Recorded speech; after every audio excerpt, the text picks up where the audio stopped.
नमस्कार, दैनिक shift time में आप सभी का बहुत बहुत स्वागत है। भारत और पाकिस्तान के बीच में चलते तनाव के मद्देनज़र आपने देखा किस तरह से हालात हुए थे। पाकिस्तान बार बार अपनी हिमाकत करता जा रहा, बार बार सीज़ फायर का वायलेशन करता जा रहा था। हमेशा पाकिस्तान की तरफ से शुरुआत हुई, पर हद तब पार की जब पाकिस्तान की ओर से आतंकियों ने, जो कि पहलगाम में 22 अप्रैल को उन 26 बेगुनाहों की जानें ली, तब भारत ने कड़ा रुख अपनाया। और जिस तरह से आपने देखा किस तरह से जाकर पाकिस्तान के अंदर घुसकर उनके 9 आतंकी ठिकानों को ध्वस्त किया हमारी सेना ने। उसी के चलते लगातार आपने देखा उसके बावजूद भी फिर बार बार पाकिस्तान सीज़ फायर का वायलेशन करता रहा। LOC पुंछ की बात करें तो कई लोगों की जिंदगियां गई हैं और कई आशियाने उजड़े हैं। और ये भी बताना चाहेंगे उसके बाद भी पाकिस्तान बार बार सीज़ फायर का वायलेशन करता रहा। एयर स्ट्राइक के माध्यम से उसने जम्मू संभाग और के कई एरियो को निशाना बनाया। चलिए इन्हीं सारे विषय में बात करने के लिए हमारे साथ जुड़ चुके फरीद मीर जी, जो पुंछ से है। क्या पाकिस्तान सुधरेगा? क्या पाकिस्तान पर विश्वास करना सही रहेगा? जानते हैं इनसे। फरीद जी, कहीं ना कहीं अगर बात करें तो माहौल जंग जैसा बन चुका था। जंग तो नहीं कहेंगे, पर माहौल वार लाइक सिचुएशन बन चुकी थी, जिसमें कई लोगों की जानें भी गई हैं, कई आशियाने उजड़ गए जो तिनका जोड़कर बनाए थे। उसकी भरपाई कौन? घरों की तो भरपाई हो पाएगी, पर इंसानों की भरपाई नहीं होगी। आखिर कब तक पाकिस्तान इसी तरह से हमाकत कराएगा? अब फिर से सीज़ फायर हो चुका है। देश के प्रधानमंत्री ने कल जनता को संबोधित किया और साफ कड़े शब्दों में कहा कि अब कोई भी अगर आतंकी एक्ट हुआ पाकिस्तान की ओर से तो उसे as a act of war देखा जाएगा। तो क्या कहेंगे? रश्मि मैम, आपने पहलगाम का हवाला दिया। पिछले दिनों में पूरे जम्मू कश्मीर में मातम छाई हुई थी। दुख कर रहा था हर शख्स, अच्छे बुरे आदमी को ये अफसोस था कि जो पहलगाम में हुआ, ये इसकी बहुत बड़ी कड़ी निंदा कर रहे थे। और बार बार मैं तो ये कहूँगा, मुझे अल्लाह का डर है कि लानत का तबका जो उसके गले में डर रहा था, जिस मुल्क से ये तैयार करके भेजे जा रहे हैं, लोगों की बहनें, लोगों के नन्हे मुन्ने बच्चे, लोगों के माँ बाप, लोगों के घर उजाड़ दिए। इतनी जाने ली कि पहलगाम में वो आए थे दूसरी स्टेटों से सैर करने के लिए, और वापस जब गए तो उनकी बक्सों में डेड बॉडियाँ घर पहुँची। ये बहुत बड़ी गमनाक कहानी थी। इसको अगर देखा जाए तो आप ये समझ के चलिए कि उन परिवारों के लिए वार हो गई, उनके लिए जंग हो गया। बिल्कुल सर, बिल्कुल सही कह रहे हैं। उसके बाद देश के प्रधानमंत्री, ताकतवर प्रधानमंत्री, आज कोई जितना मर्जी कुछ कहे, जो मर्जी कोई मीडिया चैनलों पे बातें करे, सियासी पार्टियां बातें करें, लेकिन प्राइम मिनिस्टर ऑफ हिंदुस्तान ने कड़ा कदम लिया और ताकत से कहा कि तुम्हें ईंट का जवाब पत्थर से दिया जाएगा। और देखा होगा आपने 2-3 दिन में जी हमारी 2 लेडीज, कर्नल सोफिया और वो सिंह मैम, अमिका सिंह, बिल्कुल वो अमिका सिंह, सिर्फ 2 लेडीज थी। 2 लेडीज ने वो कमाल कर दिखाया कि उनके होश उड़ गए, उनकी नींदें आराम हो गई, उनको पता ही नहीं चला कि हम कहाँ रह रहे हैं, कहाँ जाएंगे। उसके बाद जब देश के लोगों को पूछा गया कि आपकी क्या राय है, तो हर शख्स के मुंह से ये आवाज़ थी कि मोदी जी आप जंग करवाइए, हम आपके साथ हैं। किसी ने डर कर ये नहीं कहा कि उसके गोलाबारी से हम डर गए, उसकी शेलिंग से हम डर गए।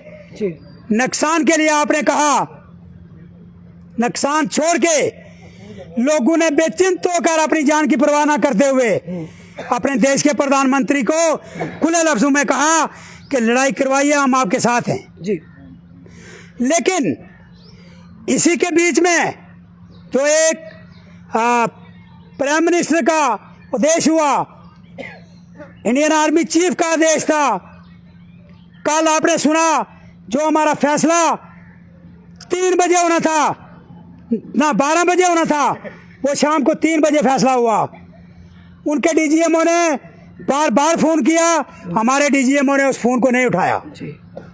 3 बजे जब बात हुई, जो गवर्नमेंट ऑफ इंडिया के अधिकारियों ने किया, जंग के लिए रेडी थे, हम तब भी अप्रिशिएट कर रहे थे, तैयार थे। उन्होंने फैसला किया, हम तब भी उन्हीं के फैसले पे अप्रिशिएट करते हैं। हम कोई अपनी तरफ से बात नहीं कहते। जंग हो जाना चाहिए था, जंग क्यों नहीं हुआ, ये जिन्होंने देश चलाना है उनको पता होता है कैसे देश चलाना है। हम एक घर नहीं चला सकते। ये जितने लोग आपने देखे ना चैनलों पे जो कह रहे हैं ये हो जाना चाहिए था। पर एक चीज़ बताएं फरीद जी, अगर बात करें तो नेशनल मीडिया की, नेशनल मीडिया ने तो जंग भी करवा दी, कराची जीत लिया, इस्लामाबाद जीत लिया, ये तो सारा कर दिया उन्होंने। तो आपको नहीं लगता कि ऐसे चैनल जो कि भरम फैलाते हैं एक साधारण से व्यक्ति को, जैसे कारी मोहम्मद इकबाल की बने, उन्हें पुलवामा टेरर अटैक के साथ जोड़ दिया, कि अगर यहाँ इसी तरह की अगर कोई गलती यहाँ के सोशल या लोकल मीडिया से हुई होती तो शायद उन पर एक्शन भी हो गया होता।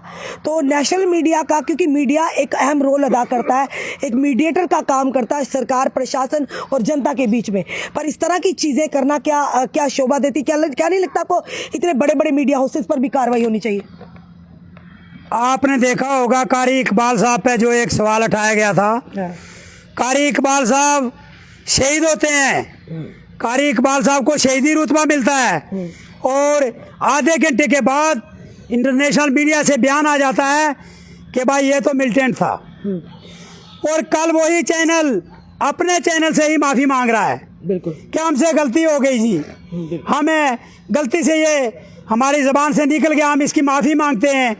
तो मैं ये कहूँगा कि अगर लोकल मीडिया के ऊपर कोई छोटी सी बात हो जाती है तो कड़े शिकंजे तुले जाते हैं, तो इंटरनेशनल मीडिया को भी इसी तरह देखा जाए। अगर कोई गलत कहता है तो उसके लिए भी जेल बनी है, उसके लिए भी कानून है।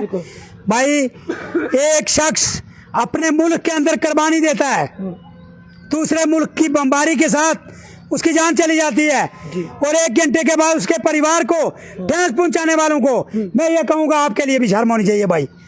और गवर्नमेंट ऑफ इंडिया से ये अपील करता हूँ कि जो ऐसा चैनल है उसका चैनल बंद करवाया जाए, और उस पर सख्त से सख्त कार्रवाई की जाए। क्या जेल उनके लिए नहीं है? बिल्कुल, अगर लोकल मीडिया के लिए जेल है, बिल्कुल। हम कोई चैनल पे गलत कहते हैं, हमारे लिए उसी वक्त कानून का शिकंजा तुला जाता है। बिल्कुल। तो क्या उनके लिए जेल नहीं हो सकती? तो लोकल मीडिया के लिए गाइडलाइंस भी, एडवाइजरी भी आती है, पर क्या नेशनल मीडिया के लिए ऐसी इस तरह की कोई एडवाइजरी नहीं आती है? उन्हें खुली छूट है, झूठ को सच, सच को झूठ, और एक असाधारण व्यक्ति को आतंकी बनाना, आतंकी को साधारण बनाना, यानी कुछ भी कर सकते हैं। जो उन्होंने किया इसकी कड़ी निंदा करते हैं, गलत किया। गवर्नमेंट ऑफ इंडिया से अपील करते हैं कि उस चैनल को बंद करवाया जाए, और जिस व्यक्ति के जबान से ये बात निकली उसको जेल में भेजा जाए जी, उस पर सख्त से सख्त कार्रवाई की जाए। क्योंकि जिस परिवार का आदमी चला गया उस परिवार पे इतना झूठा इल्ज़ाम लगाना, उस परिवार को ठेस पहुंचानी, ये उनके लिए भी ठीक नहीं है। जो फरीद जी, आप पुंछ के रहने वाले हैं ना, तो LOC में जो पिछले दिनों पाकिस्तान ने सीज़फायर का उल्लंघन किया, कितने लोगों की जानें गई हैं, और किस तरह से वो परिवार जिन्होंने आशियाना जोड़ा, आशियाना उनका तबाह हुए? मैम, मैं क्या बताऊं आपको पुंछ के साथ क्या हुआ। मैं खाली पुंछ की बात नहीं करूंगा, मैं पुंछ का रहने वाला हूं। सुरनकोट में क्या हुआ वो भी आपको पता है, तहसील मेंढर के अंदर क्या हुआ वो भी आपको पता है, डिस्ट्रिक्ट राजौरी के अंदर हमारे एक काबिल तरीन अफीसर, एक अफीसर बनाने में पता नहीं कितना टाइम लग जाता है। SDM साहब चले गए, उनके साथ 2 जो जवान थे वो चले गए। बहुत सारी जानें जम्मू कश्मीर के अंदर चली गई, पूरे जम्मू कश्मीर की बात करूंगा। लेकिन डिस्ट्रिक्ट पुंछ के अंदर जो नहायती गरीब लोग थे उनकी मौतें हुई, और आपने कहा कि तिनका तिनका जोड़ के आशियाने बनाए गए थे, उनके घर टूट गए। आज जब उनको घरों में वापस किया जाता है तो रश्मि जी, अगर आपका चक्कर लगे आप जाना पुंछ में भी देख के आना, आज वहाँ उनको मट्टी के ढेर मिल रहे हैं। मैं गवर्नमेंट ऑफ इंडिया से, जम्मू कश्मीर के LG साहब से पुरजोर गुजारिश करता हूँ कि जनाब आप डिस्ट्रिक्ट पुंछ का स्पेशली दौरा करें, और जितने लोगों के मकान टूटे हैं उनका अगर 25 लाख का मकान है उनको 40 लाख मिलना चाहिए, और जिनकी मौतें हो गई उनके घरों में 2-2 करोड़ का जाकर वहाँ पे सहायता करनी चाहिए आपको, और पेट्रोल पंप या गैस एजेंसी का ऐलान करना चाहिए। उनके घाव तो नहीं हम भर सकते, उनके जख्म नहीं भर सकते, लेकिन उनके दुख में शरीक होकर उनकी सहायता कर सकते हैं। उनकी जितनी हेल्प हो सके उतनी कर सकते हैं।